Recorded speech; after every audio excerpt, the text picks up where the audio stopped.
magandang hapon mga katoda at nandito nga tayo ngayon sa Tagaytay. Ito na yung pinaka-latest model ng Bajaj Ari, ang 236cc. Kung mapapansin nyo mga katoda, bago na yung kanyang emblem dito sa harap. Mas pinahaba na siya at mas pinaporma. Kaya ito isa sa pagkakakilanlan sa mga bagong labas na Bajaj Ari na 236cc. Mas malaki na ang makina niya, mas malakas na at mas malakas ahon. Hindi ka bibitin kahit sa anong ahonan. At marami nga palang nagme-message sa akin mga katoda kung paano ro ba i-drive ang Bajaj Ari. Kung paano ro daw manehohin, mahirap daw bang i-drive. Madali lang po itong i-drive mga katoda. At ngayon po ipapakita ko sa inyo kung paano nga ba i-drive ang Bajaj Ari. Ito yung isang pinaka nagustuhan ko talaga sa bagong Bajaj Ari. Napakaganda ng kanyang panel board. Grabe, parang kotse. Parang kotse. Meron na rin siyang stereo dito. Una-una, ito yung kanyang gas. Ito yung kanyang gas. Kung sa 4 wheels mga katoda, di ba sa paa yan? Ito naman sa kamay. Parang nagmumotor ka rin lang. Ito yung kanyang clutch. Ipipisil lang natin yan. Press. Tapos ito yung kanyang cambio. Ayan. Susubukan natin. I-start natin mga katoda.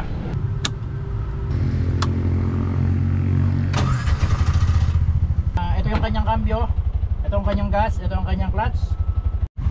Ito yung kanyang preno. Pagtuntungan mo lang yan. Pag tuntong mo ng preno na yan, sabay-sabay nakakapit ang gulong niya yan. At ito ang kanyang wiper. Yan, wiper.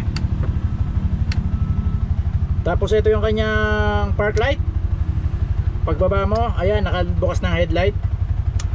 Balik natin. Ito ang kanyang busina. Tapos ito ang kanyang high, low.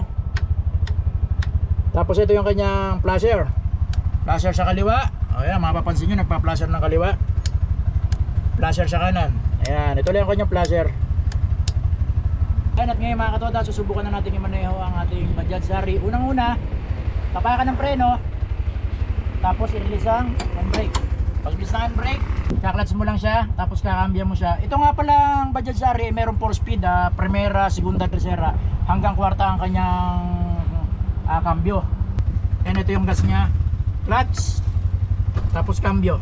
Yan, pwede primera, balik sa neutral, segunda, tercera, kwarta. Kita nyo naman mga katoda, napakadaling i-cambio. Hindi pa umaandar, oh. Ayan, oh. Oh, di ba?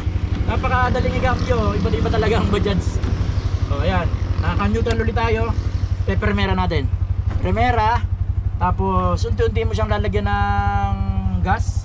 Tapos iangat mo yung clutch niya. Parang 4 wheels din lang. Habang naggagas ka, inaangat mo naman yung clutch para umandar. Ganun din lang yun. O, ayan, no? Ikot muna natin para masubukan natin. Ayan. Segunda. Ayan. Napakaaluan niya lang maneho mga katoda.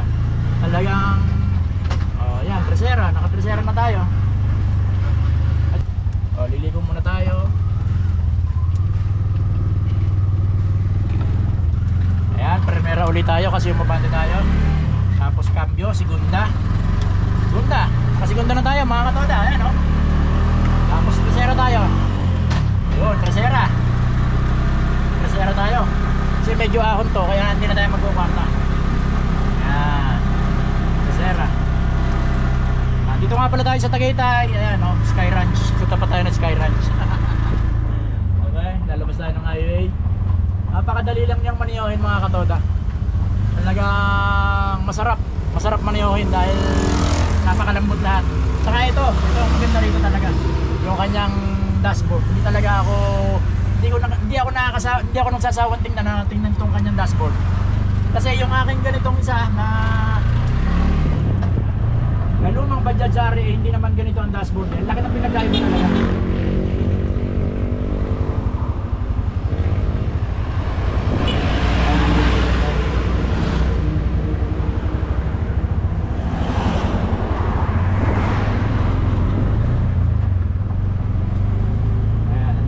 Tayo.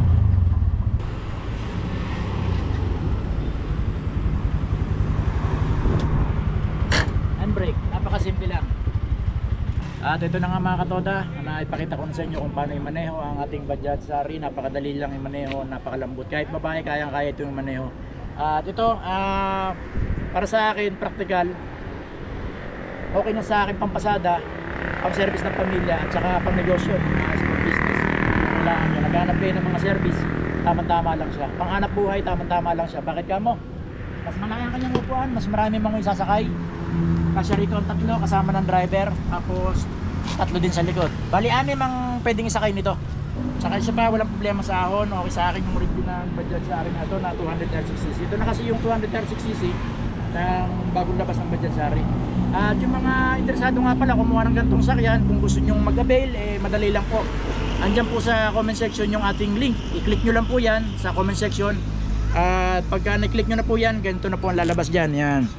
Bajaj application form, nandyan po yan. Pipilapan nyo lang. Pipilapan pangalan, age, ayan. Pagka fill up nyo po yan, ayan. Pag natapos akong fill upan yan, click nyo lang po yung submit. Pag click nyo po ng submit yan, wala na po kayong problema. Si Bajaj Philippines na po ang bahalang magturo sa inyo kung paano kayo makakabel. Sila na po ang bahala mag-guide sa inyo kung paano kayo makakabel. Kahit po saan kayong lugar, andyan po yung ating link. Click nyo lang, sabi ko nga kanina. Tapos submit nyo lang. Pipilapan nyo lang po yung ating link. Ayan, at para sa akin, hindi kayo lugi rito sa bagong Bajaj Sari na to. At totoo, marami naman kayong pagpipilian. Iba't ibang kulay to, maraming mga ibang kulay to. Merong blue, merong white, may green, may red. Ayan, pwede kayo mamili kung anong kulay. At maraming salamat nga pala kay Wild Tuktok sa pinadala niyang damit sa akin. Ito, gamit ko na ngayon. Lagaw, ibig sabihin ng lagaw, ano bang ibig sabihin ng lagaw? Parang gala.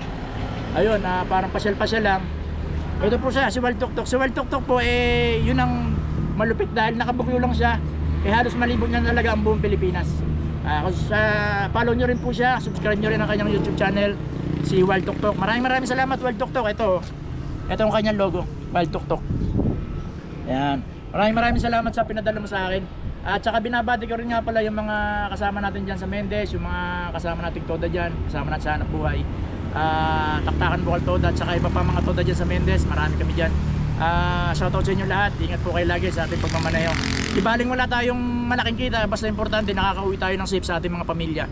Shoutout din nga pala kina Ate Grace, Ate Nida, Delia at saka si Ate Doles. Ito Pat 74 ng TMA. Maraming salamat ate sa inyo mga suporta sa panonood ng ating video.